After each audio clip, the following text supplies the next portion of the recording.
If you are wondering if we have dual app feature on the Motorola Edge 70 Pro, then the answer is yes. We do have the dedicated dual app feature that allows you to clone apps.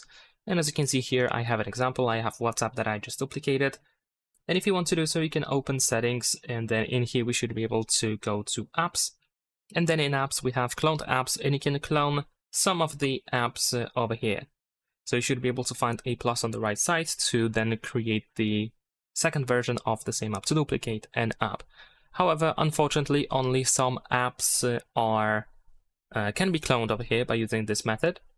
Only some social media apps can be cloned over here like that.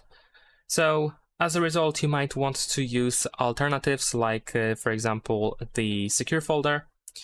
Because in the secure folder, you can easily install the same app again on the same phone, and it's going to have like separate data, so you can give it a try. But the dedicated cloning feature is available here in apps.